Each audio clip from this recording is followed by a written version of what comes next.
Hello दोस्तों, हम सभी की जिंदगी में ऐसे लोग होते हैं जो हमें समझ नहीं आते। कभी कभी कोई हमें बिना कहे ही किसी चीज के लिए तैयार कर लेता है, हमारी सोच को मोड़ देता है और हम खुद नहीं समझ पाते कि कब, कैसे और क्यों हमने किसी चीज के लिए हाँ कह दिया। क्या आपने कभी महसूस किया है कि कोई आपके डिसीजंस को सीक्रेटली इन्फ्लुएंस कर रहा है? क्या कभी ऐसा हुआ है कि किसी ने आपकी इमोशंस का ऐसा इस्तेमाल किया कि आप अपनी ही जिंदगी में बेबस महसूस करने लगे? Welcome to the world of dark psychology, एक ऐसी दुनिया जहां इंसानी दिमाग को इस तरह समझा और मैनिपुलेट किया जाता है कि इंसान को खुद ही एहसास नहीं होता कि वह एक इनविजिबल ट्रैप में फंस चुका है। एमी ब्राउन की किताब dark psychology, secrets and manipulation इसी रहस्यमयी दुनिया के बारे में बात करती है। यह किताब उन छिपे हुए साइकोलॉजिकल टेक्निक्स और स्ट्रेटजीज को सामने लाती है जिनका इस्तेमाल दुनिया के सबसे चालाक और चालबाज लोग करते हैं, चाहे वह पॉलिटिशियंस हों, सेल्स एक्सपर्ट्स हों या फिर वो लोग जो सिर्फ अपने सेल्फिश मोटिव्स के लिए दूसरों के दिमाग से खेलते हैं। इस वीडियो में हम इस किताब का डीप एनालिसिस करेंगे, इसकी हर स्ट्रेटजी को डिकोड करेंगे और आपको यह समझाएंगे कि कैसे लोग आपकी साइकोलॉजी को हैक करके आपको अपनी मर्जी से चलाने की कोशिश करते हैं। लेकिन सिर्फ यही नहीं, हम ये भी जानेंगे कि आप खुद को इन चालाकियों से बचा कैसे सकते हैं। कई लोग ये समझते हैं कि मैनिपुलेशन सिर्फ मूवीज में दिखाया जाने वाला एक कॉन्सेप्ट है, लेकिन हकीकत में यह हमारे रोजमर्रा की जिंदगी में मौजूद है। हमारे ऑफिस पॉलिटिक्स में, हमारे रिलेशनशिप्स में, हमारी सोशल मीडिया इंटरैक्शंस में और यहाँ तक कि हमारे परिवार के कुछ डायनामिक्स में भी। डार्क साइकोलॉजी का असली खतरा यह है कि यह ज्यादातर लोगों को नजर नहीं आता। जो लोग इसे मास्टर कर लेते हैं वे दूसरों के दिमाग को अपनी मर्जी से मोड़ने की ताकत हासिल कर लेते हैं। इसीलिए यह जानना जरूरी हो जाता है कि आपको मैनिपुलेटेड होने से खुद को कैसे बचाना है। जब भी कोई आपसे कहता है कि तुम ये सोच ही नहीं सकते कि तुम्हारे साथ क्या हो रहा है, तो आपको सतर्क हो जाना चाहिए, क्योंकि अक्सर वही चीजें जो हमें नजर नहीं आती वही सबसे ज्यादा खतरनाक होती हैं। डार्क साइकोलॉजी का सबसे बड़ा सच यही है कि यह सब कुछ छिपकर बड़ी चालाकी से किया जाता है। यह एक साइलेंट वॉर है जहां वर्ड्स, इमोशंस और ह्यूमन माइंड ही सबसे बड़े हथियार होते हैं। तो क्या आप रेडी हैं इस मनोवैज्ञानिक रहस्य को जानने के लिए? क्या आप जानना चाहते हैं कि डार्क साइकोलॉजी के सीक्रेट्स क्या हैं और कैसे कुछ लोग आपकी जिंदगी को बिना आपकी इजाजत के कंट्रोल करने की कोशिश कर सकते हैं? अगर हाँ, तो इस वीडियो को अंत तक जरूर देखिए, क्योंकि इसमें हम न सिर्फ आपको इन मैनिपुलेटिव टैक्टिक्स के बारे में बताएंगे, बल्कि आपको इससे बचने के सबसे असरदार तरीके भी बताएंगे। तो चलिए डाइव करते हैं इस फैसिनेटिंग और रहस्यमयी दुनिया में और समझते हैं कि कैसे डार्क साइकोलॉजी हमारी सोच, हमारी भावनाओं और यहाँ तक कि हमारे एक्शंस को भी कंट्रोल कर सकती है। चैप्टर 1, डार्क साइकोलॉजी के सीक्रेट्स और स्ट्रेटजीज। क्या आपने कभी किसी ऐसे व्यक्ति से मुलाकात की है जो बिना कुछ कहे भी माहौल को अपने नियंत्रण में ले लेता है? क्या आपने कभी महसूस किया है कि कुछ लोग इतनी आसानी से दूसरों को इन्फ्लुएंस कर लेते हैं कि सामने वाले को यह तक पता नहीं चलता कि वह उनकी मर्जी से नहीं, बल्कि उनके दिमाग के जाल में फंसकर निर्णय ले रहा है? यह कोई जादू नहीं, बल्कि डार्क साइकोलॉजी के गहरे सीक्रेट्स और स्ट्रेटजीज हैं जिनका उपयोग वे लोग करते हैं जो अपने फायदे के लिए दूसरों के मन और भावनाओं से खेलना जानते हैं। डार्क साइकोलॉजी वह कला है जिसमें मनोवैज्ञानिक तकनीकों का उपयोग करके किसी के सोचने, महसूस करने और निर्णय लेने के तरीके को बदला जाता है। इसे समझने वाले लोग दूसरों को अपनी मर्जी के अनुसार चलाने की क्षमता रखते हैं और उन्हें इसका एहसास तक नहीं होने देते। यह एक ऐसी शक्ति है जिसे सही व्यक्ति एथिकल तरीके से इस्तेमाल कर सकता है, लेकिन गलत व्यक्ति इसे अपने स्वार्थ के लिए एक खतरनाक हथियार की तरह इस्तेमाल कर सकता है। जो लोग डार्क साइकोलॉजी में निपुण होते हैं वे कुछ खास स्ट्रेटजीज का उपयोग करते हैं। पहली और सबसे महत्वपूर्ण रणनीति है इमोशनल मिररिंग। यह एक ऐसा तरीका है जिसमें मैनिपुलेटर सामने वाले की भावनाओं, हाव भाव और सोचने के तरीके को सटल रूप से कॉपी करता है। जब कोई आपके हाव भाव, बोलने के अंदाज और व्यवहार को धीरे धीरे अपनाने लगता है, तो आपका अवचेतन मन उसे अपने जैसा मानने लगता है।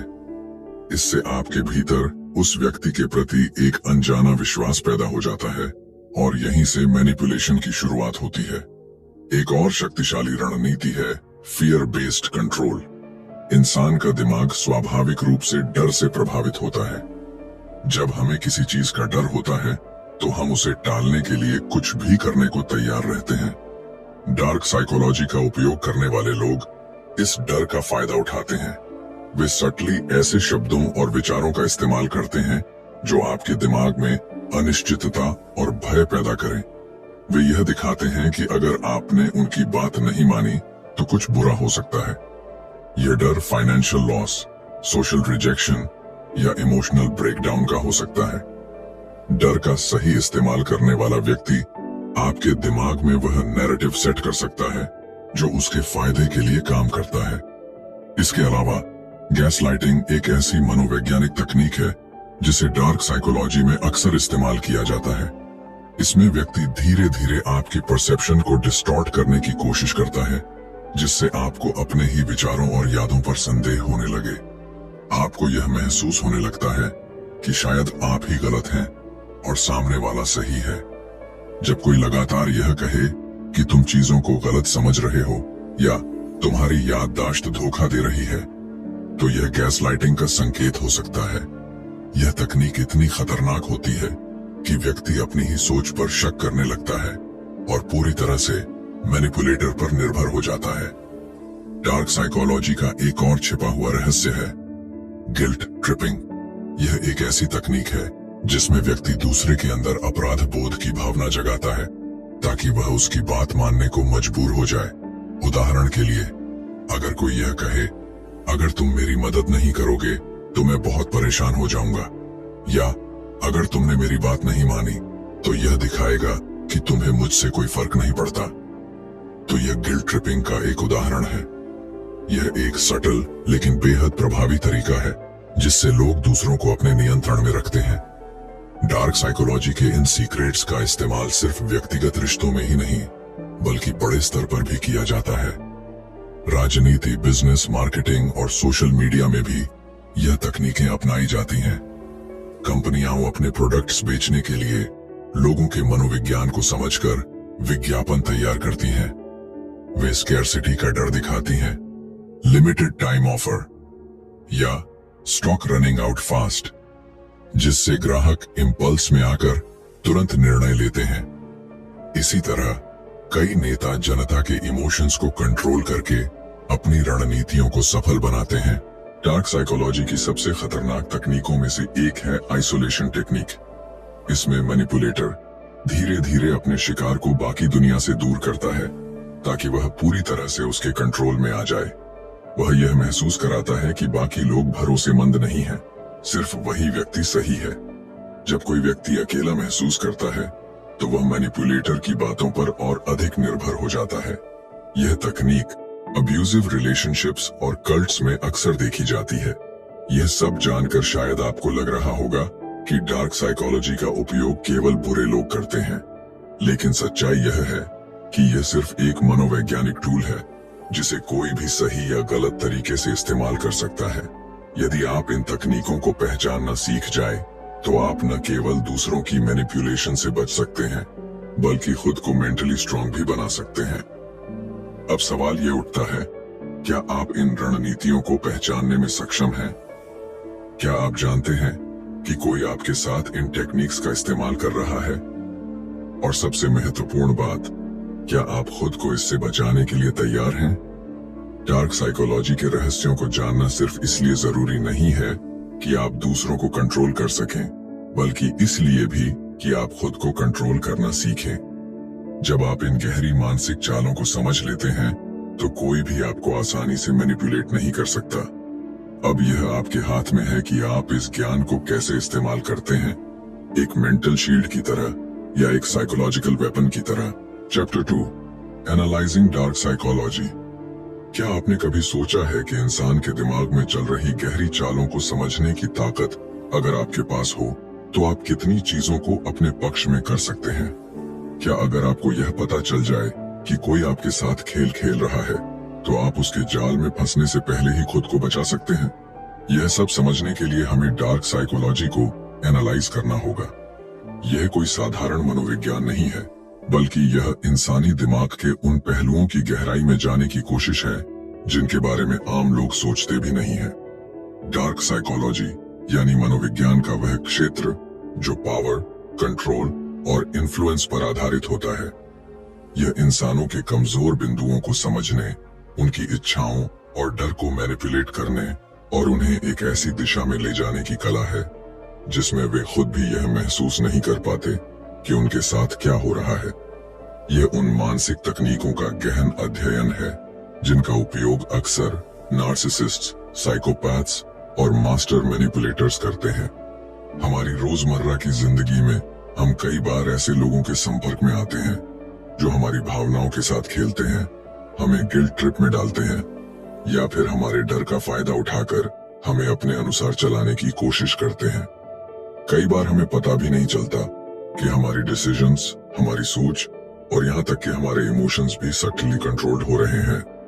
लेकिन जब हम डार्क साइकोलॉजी को एनालाइज करना शुरू करते हैं तो हमें यह समझ में आने लगता है कि किस तरह से कुछ लोग हमारी भावनाओं, हमारी सोच और हमारी धारणाओं को मैनिपुलेट करने की कोशिश कर रहे हैं। डार्क साइकोलॉजी को समझने का सबसे पहला और सबसे जरूरी कदम यह है कि हम यह जानें कि आखिर इंसान का दिमाग कैसे काम करता है।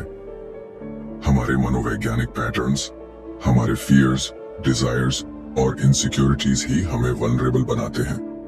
जब कोई हमें अप्रूवल देता है तो हम खुश होते हैं, और जब कोई हमें इग्नोर करता है तो हम बेचैन हो जाते हैं। जब कोई हमारे डर को ट्रिगर करता है तो हम घबरा जाते हैं, और जब कोई हमें वैलिडेशन देता है तो हम उसके प्रति आकर्षित होने लगते हैं। यही साइकोलॉजी है और यही वह आधार है जिस पर डार्क साइकोलॉजी काम करती है। सोचिए, जब कोई मैनिपुलेटर आपको यह महसूस कराता है कि आप गलत हैं और वह सही है, तो क्या यह सिर्फ एक आर्ग्यूमेंट है? जब कोई आपको यह कहकर कंट्रोल करता है कि आप उसे डिसअपॉइंटेड नहीं करना चाहते, तो क्या यह सिर्फ एक इमोशनल रिक्वेस्ट है? जब कोई आपको फियर बेस्ड डिसीजंस लेने पर मजबूर करता है, तो क्या यह सिर्फ एक चेतावनी है? नहीं, यह सब डार्क साइकोलॉजी के टैक्टिक्स हैं जिनका उपयोग करके लोग दूसरों को कंट्रोल करने की कोशिश करते हैं। डार्क साइकोलॉजी के कुछ सबसे खतरनाक वेपन्स होते हैं: manipulation, deception, gaslighting, guilt tripping और इमोशनल एक्सप्लॉयटेशन। ये सभी टेक्निक्स एक ही चीज पर केंद्रित होती हैं: दूसरे व्यक्ति के इमोशंस और थॉट्स को सटली कंट्रोल करना। जब कोई आपको गिल्ट ट्रिप करता है और आपको इस तरह फील कराता है कि आप बुरे इंसान हैं सिर्फ इसलिए ताकि आप उनकी बात मान लें, तो ये डार्क साइकोलॉजी का एक क्लासिक एग्जाम्पल है।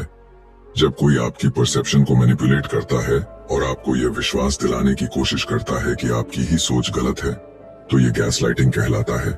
और जब कोई आपको धीरे धीरे अपने इन्फ्लुएंस में लाने के लिए डिसेप्शन यानी धोखे का इस्तेमाल करता है, तो यह भी डार्क साइकोलॉजी का एक हिस्सा होता है। डार्क साइकोलॉजी का एक और पहलू है पर्सुएशन वर्सेस मैनिपुलेशन। बहुत से लोग पर्सुएशन और मैनिपुलेशन को एक ही चीज समझते हैं, लेकिन दोनों में एक सटल फर्क है।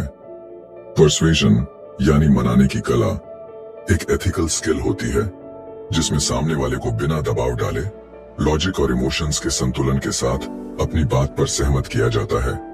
लेकिन मैनिपुलेशन एक अनएथिकल तरीका होता है जिसमें सामने वाले की भावनाओं के साथ खेलकर उसे अपनी मर्जी से कंट्रोल किया जाता है।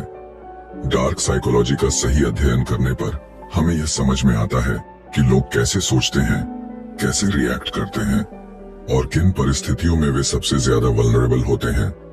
इस ज्ञान को हासिल करने का मतलब यह नहीं है कि हम इसे गलत तरीके से इस्तेमाल करें, बल्कि इसका सही उपयोग हमें सेल्फ डिफेंस में मदद कर सकता है।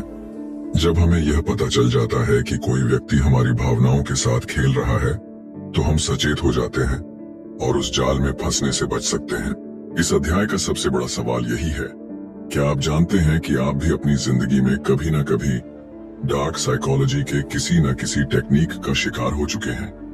क्या आपको कभी ऐसा महसूस हुआ है कि आपके डिसीजंस आपके खुद के नहीं थे, बल्कि किसी ने सटल तरीके से आपको उन्हें लेने के लिए मजबूर कर दिया? क्या आप कभी ऐसे टॉक्सिक रिलेशनशिप्स में रहे हैं जहां आपको गैसलाइटिंग या गिल्ट ट्रिपिंग का शिकार बनाया गया हो? डार्क साइकोलॉजी को एनालाइज करना एक तरह से खुद को मानसिक रूप से मजबूत बनाना है। यह सिर्फ मैनिपुलेशन को समझने का विज्ञान नहीं है, बल्कि यह एक मेंटल आर्मर है जो आपको उन लोगों से बचा सकता है जो आपकी भावनाओं के साथ खेलना चाहते हैं। जब आप डार्क साइकोलॉजी के पैटर्न्स को पहचानना सीख जाते हैं तो आप किसी के भी साइकोलॉजिकल गेम्स में फंसने से बच सकते हैं। आप अपनी मेंटल स्ट्रेंथ को बढ़ा सकते हैं और अपने जीवन के डिसीजंस को ज्यादा कॉन्शियस तरीके से ले सकते हैं। अब यह आप पर निर्भर करता है, क्या आप दूसरों के हाथों में एक पपेट की तरह रहना चाहेंगे या आप अपने दिमाग की ताकत को पहचान कर खुद के लिए एक मजबूत मेंटल शील्ड तैयार करेंगे। Chapter 3, the art of manipulation. क्या आपने कभी सोचा है कि कुछ लोग इतनी आसानी से दूसरों को अपनी बात मनवाने में कैसे सफल हो जाते हैं? वे बिना किसी जोर जबरदस्ती के, बिना कोई जबरदस्त तर्क दिए, सिर्फ शब्दों और हाव भाव के जरिए सामने वाले की सोच और निर्णयों को अपने अनुसार मोड़ देते हैं। यह सब सिर्फ एक कला का नतीजा है। मैनिपुलेशन सिर्फ एक मनोवैज्ञानिक तकनीक नहीं है, बल्कि यह एक खेल है जो इंसानों की भावनाओं, उनके डर, उनकी इच्छाओं और उनकी असुरक्षाओं पर खेला जाता है।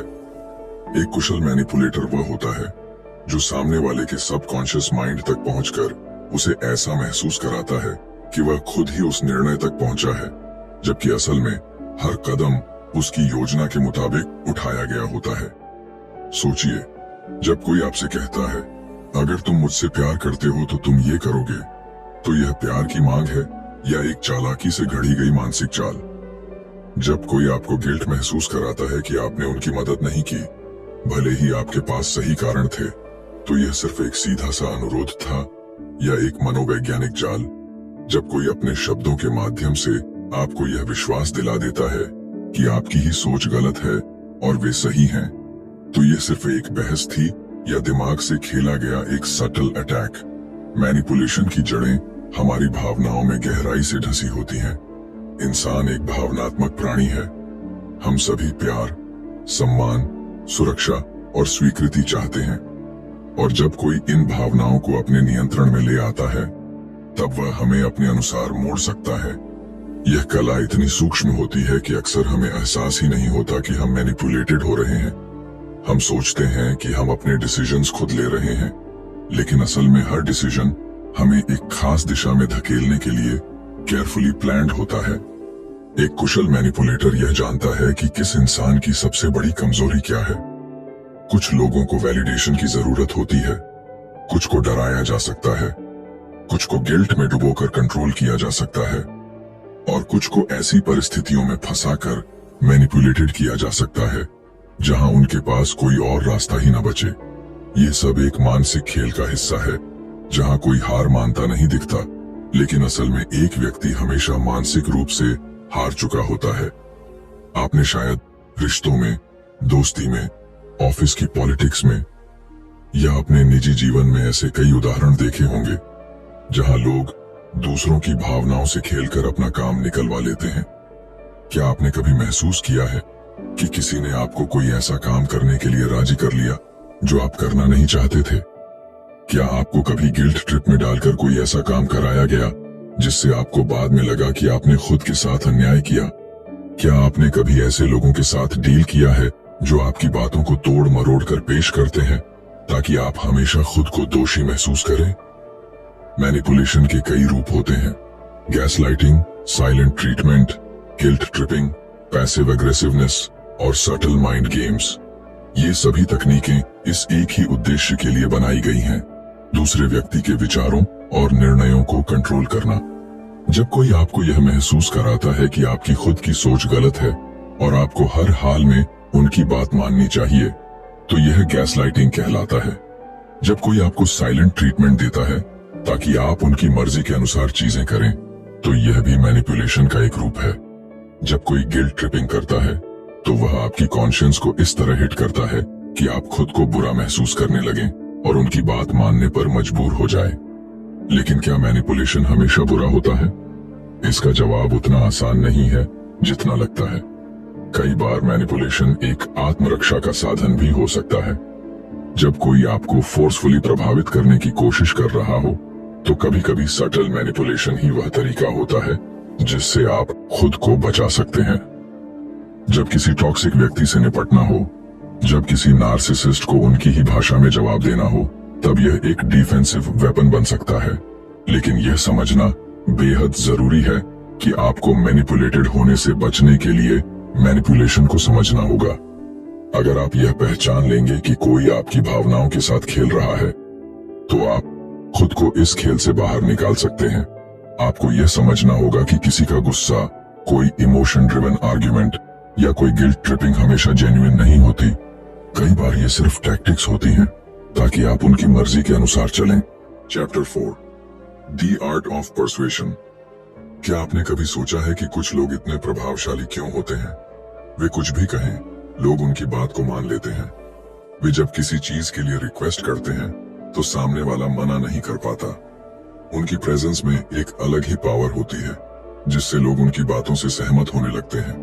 यह कोई जादू नहीं है, बल्कि यह है परसुएशन, यानी मनाने की कला। परसुएशन एक ऐसी अदृश्य ताकत है जो इंसान के दिमाग में धीरे धीरे असर डालती है। यह कोई जबरदस्ती या मैनिपुलेशन नहीं होती, बल्कि यह एक सटल इन्फ्लुएंस होती है जिसमें सामने वाले को यह महसूस कराए बिना कि उसे प्रभावित किया जा रहा है, उसे अपनी मर्जी से आपके विचारों की ओर आकर्षित किया जाता है।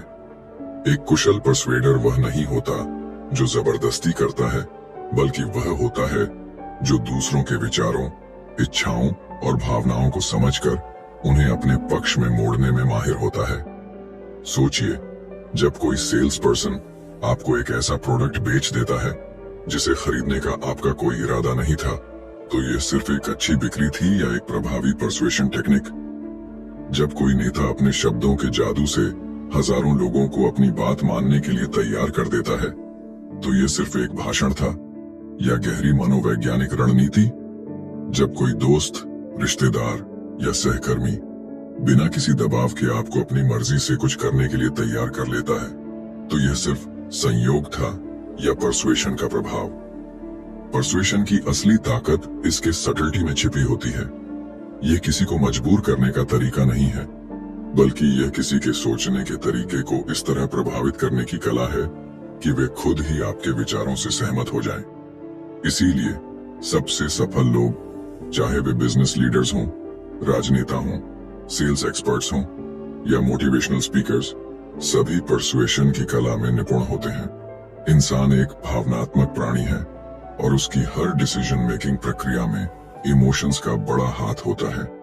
एक अच्छा परसुएडर जानता है कि तर्क, लॉजिक से ज्यादा भावनाएं, इमोशंस लोगों को प्रभावित करती हैं।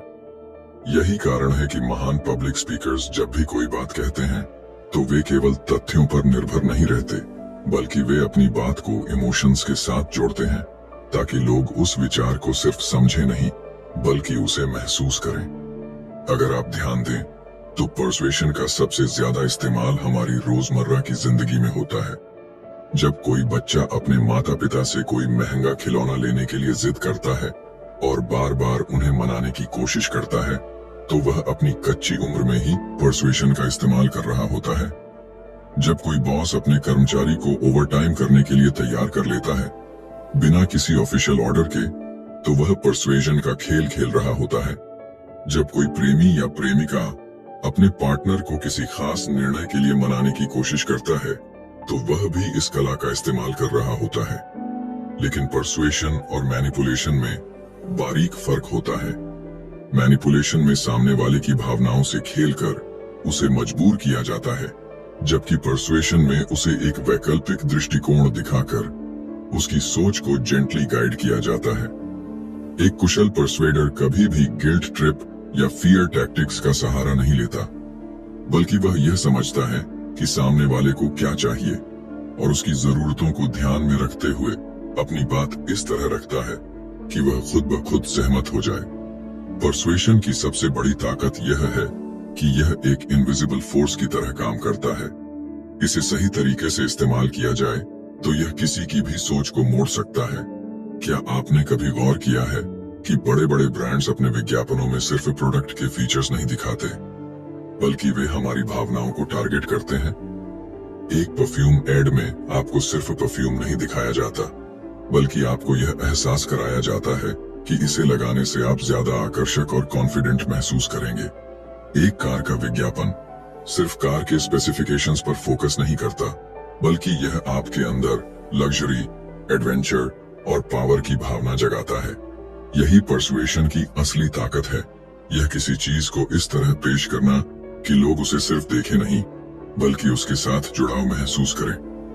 अब सवाल यह उठता है कि क्या परसुएशन को सीखा जा सकता है? और जवाब है बिल्कुल। यह कोई जन्मजात गुण नहीं है, बल्कि एक सीखी जाने वाली स्किल है। यदि आप इसे समझ लें तो आप अपनी पर्सनल और प्रोफेशनल लाइफ में इसे एक पावरफुल टूल की तरह इस्तेमाल कर सकते हैं। चैप्टर 5, खुद को डार्क साइकोलॉजी से सुरक्षित कैसे रखें। क्या आपने कभी ऐसा महसूस किया है कि कोई व्यक्ति आपको धीरे धीरे कंट्रोल कर रहा है, लेकिन आप यह समझ नहीं पा रहे कि यह हो कैसे रहा है? क्या आपको कभी ऐसा लगा है कि कोई आपकी भावनाओं से खेल रहा है, आपको गिल्ट ट्रिप कर रहा है, या आपको अपनी मर्जी से मैनिपुलेट कर रहा है? अगर हाँ, तो यह जानना जरूरी है कि आप खुद को डार्क साइकोलॉजी के प्रभाव से कैसे बचा सकते हैं। ये कोई मामूली बात नहीं है, क्योंकि कई बार हम इस मानसिक खेल को पहचान भी नहीं पाते और धीरे धीरे उसके शिकार बनते चले जाते हैं। डार्क साइकोलॉजी का सबसे खतरनाक पहलू यह है कि यह आमतौर पर इतनी सटल होती है कि हमें इसका एहसास ही नहीं होता। यह किसी के शब्दों में छिपी होती है, उनकी टोन में, उनकी बॉडी लैंग्वेज में, और कई बार तो सिर्फ उनकी मौजूदगी में भी। जो लोग इस कला में माहिर होते हैं, वे अपने शिकार को यह महसूस तक नहीं होने देते कि उनके साथ मैनिपुलेशन हो रही है। लेकिन अगर आप इन टेक्निक्स को पहचानना और खुद को सुरक्षित रखना सीख जाते हैं, तो कोई भी आपको आसानी से कंट्रोल नहीं कर सकता। खुद को डार्क साइकोलॉजी से बचाने का सबसे पहला और सबसे जरूरी कदम है सेल्फ अवेयरनेस। अगर आपको अपनी भावनाओं, अपनी सोच और अपनी रिएक्शंस की गहरी समझ होगी, तो कोई भी आपको आसानी से मैनिपुलेट नहीं कर पाएगा। अक्सर मैनिपुलेटिव लोग दूसरों की इनसिक्योरिटीज को टारगेट करते हैं। वे जानना चाहते हैं कि आपको किस चीज की सबसे ज्यादा परवाह है, आपका सबसे बड़ा डर क्या है, और कौन सी चीज आपको सबसे ज्यादा इमोशनली वल्नरेबल बनाती है। अगर आप खुद को अच्छी तरह से जानते हैं और अपनी कमजोरियों को एक्सेप्ट करते हैं, तो आप दूसरों को उन कमजोरियों का फायदा नहीं उठाने देंगे। अगला कदम है इमोशनल बाउंड्रीज बनाना। बहुत से लोग इसलिए मैनिपुलेट होते हैं क्योंकि वे अपनी इमोशनल बाउंड्रीज को डिफाइन नहीं कर पाते। उन्हें यह नहीं पता होता कि कब उन्हें किसी की बात को सीरियसली लेना चाहिए और कब उन्हें अपनी एनर्जी को बचाना चाहिए। एक मैनिपुलेटर हमेशा यह चाहेगा कि आप अपनी बाउंड्रीज को भूल जाएं और उनके अकॉर्डिंग एक्ट करें। वे गिल्ट ट्रिपिंग का सहारा लेंगे, आपको ऑब्लिगेटेड महसूस कराएंगे और कई बार आपकी ही भावनाओं को आपके खिलाफ इस्तेमाल करेंगे। अगर आप अपनी बाउंड्रीज को मजबूत बना लेते हैं और नो कहना सीख जाते हैं, तो आप खुद को इन मानसिक खेलों से बचा सकते हैं। इसके बाद आता है क्रिटिकल थिंकिंग और लॉजिकल एनालिसिस। एक मास्टर मैनिपुलेटर हमेशा इमोशंस का इस्तेमाल करता है, क्योंकि वे जानते हैं कि इमोशंस इंसान को सबसे ज्यादा इन्फ्लुएंस करते हैं। लेकिन अगर आप हर चीज को लॉजिकली एनालाइज करना शुरू कर दें, तो आप मैनिपुलेशन से बच सकते हैं। जब भी कोई आपसे कुछ कहे या आपको किसी बात के लिए पुश करे, तो खुद से पूछिए, क्या यह सच में सही है या यह सिर्फ एक इमोशनल ट्रैप है? कई बार सिर्फ इतना सोचने भर से ही हम मैनिपुलेशन के जाल से बच सकते हैं। डार्क साइकोलॉजी से बचने के लिए सबसे जरूरी चीज है असर्टिवनेस। यह एक ऐसा गुण है जिसमें आप अपनी बात को मजबूती से रखते हैं, लेकिन बिना किसी एग्रेशन के। एक मैनिपुलेटिव व्यक्ति तभी ताकतवर होता है जब सामने वाला कमजोर हो। लेकिन जब आप खुद पर कॉन्फिडेंट होते हैं, अपनी राय को साफ तरीके से रखते हैं और बिना दबाव में आए अपने फैसले लेते हैं, तो कोई भी आपको आसानी से मैनिपुलेट नहीं कर सकता। इसके अलावा अपने आसपास के लोगों को समझना भी बेहद जरूरी है। अक्सर जो लोग हमें मैनिपुलेट करते हैं, वे हमारी रोजमर्रा की जिंदगी में ही होते हैं। दोस्त, सहकर्मी, रिश्तेदार या कभी कभी तो हमारे सबसे करीबी लोग भी। वे धीरे धीरे हमें इमोशनल ट्रैप्स में फंसाते हैं और हमें यह एहसास तक नहीं होने देते कि वे हमारे दिमाग के साथ खेल रहे हैं। इसीलिए लोगों के वर्ड्स से ज्यादा उनके एक्शंस पर ध्यान देना जरूरी है। अगर कोई बार बार आपके सेल्फ एस्टीम को गिराने की कोशिश कर रहा है, आपको गिल्ट ट्रिप कर रहा है या आपको मेंटली एग्जॉस्ट कर रहा है, तो यह एक रेड फ्लैग है। डार्क साइकोलॉजी से बचने के लिए सबसे प्रभावी तरीका यह है कि आप खुद को मानसिक रूप से मजबूत बनाएं। इसका मतलब है सेल्फ रिस्पेक्ट, सेल्फ वर्थ और सेल्फ कॉन्फिडेंस को बढ़ाना। जब कोई मैनिपुलेटर देखता है कि आप अपनी वैल्यू को समझते हैं, तो वे आपको कंट्रोल करने में असफल हो जाते हैं। वे हमेशा उन लोगों को टारगेट करते हैं जो इमोशनल वैलिडेशन की तलाश में होते हैं, जिन्हें अप्रूवल चाहिए होता है या जो इजीली इन्फ्लुएंस्ड होते हैं। लेकिन अगर आप अपनी वैल्यू खुद पहचानते हैं, तो कोई भी आपको गिल्ट ट्रिप करके कंट्रोल नहीं कर पाएगा। डार्क साइकोलॉजी से बचने के लिए एक और जरूरी चीज है डिस्टेंस मेंटेन करना। अगर आपको यह एहसास हो जाए कि कोई व्यक्ति लगातार आपकी मेंटल हेल्थ को प्रभावित कर रहा है, तो सबसे अच्छा तरीका है कि आप उससे धीरे धीरे डिस्टेंस बना लें। यह हर बार पॉसिबल नहीं होता, लेकिन जहां भी मौका मिले वहां आपको टॉक्सिक लोगों से दूर रहने की कोशिश करनी चाहिए। कभी कभी सबसे अच्छा सेल्फ डिफेंस यही होता है कि आप मैनिपुलेशन के सोर्स से ही दूर हो जाएं। सबसे महत्वपूर्ण बात यह है कि खुद को विक्टिम माइंडसेट से बाहर निकालें। कई लोग ये सोचते हैं कि वे बार बार मैनिपुलेट होते रहते हैं और वे इससे बच नहीं सकते, लेकिन सच यह है कि डार्क साइकोलॉजी उन्हीं लोगों पर असर करती है जो इसे समझते नहीं है। जब आप इन साइकोलॉजिकल ट्रिक्स को पहचानना सीख जाते हैं, तो आप मानसिक रूप से इतना मजबूत हो जाते हैं कि कोई भी आपको आसानी से मैनिपुलेट नहीं कर सकता। अब सवाल यह उठता है, क्या आप भी कभी किसी के द्वारा मैनिपुलेट हुए हैं, लेकिन आपको उस वक्त एहसास नहीं हुआ? क्या आप भी कभी गिल्ट ट्रिप, इमोशनल ब्लैकमेल या गैसलाइटिंग के शिकार हुए हैं? और अगर हाँ, तो क्या अब आप खुद को बचाने के लिए तैयार हैं? डार्क साइकोलॉजी को हर कोई नहीं समझ पाता, लेकिन जो इसे समझ लेते हैं वे अपनी जिंदगी को पूरी तरह से बदल सकते हैं। अब यह आप पर निर्भर करता है कि आप इसे सिर्फ एक साइकोलॉजिकल कॉन्सेप्ट की तरह देखेंगे या इसे एक मेंटल शील्ड की तरह अपनाकर खुद को हर तरह के इमोशनल मैनिपुलेशन से बचाने के लिए तैयार होंगे। तो दोस्तों, अगर आपको यह वीडियो पसंद आया हो और आप चाहते हैं कि मैं इस तरह की और भी किताबों का सार आपके लिए लाता रहूं, तो वीडियो को लाइक करना ना भूलें। अपने विचार कमेंट में जरूर बताएं। क्या आपको कभी ऐसा महसूस हुआ है कि कोई आपको बिना आपके जाने मैनिपुलेट कर रहा था? और अगर हाँ, तो आपने उससे बचने के लिए क्या किया? आपकी राय मेरे लिए बहुत मायने रखती है। और हाँ, अगर आप इस चैनल पर नए हैं, तो चैनल को सब्सक्राइब करें और बेल आइकन दबाएं, ताकि आपको ऐसे ही दमदार और ज्ञानवर्धक वीडियो सबसे पहले मिल सकें। अगली बार हम एक और दिलचस्प किताब के साथ मिलेंगे, जो आपकी सोच को और भी ज्यादा तेज और प्रभावी बनाएगी। धन्यवाद। मिलते हैं अगले वीडियो में।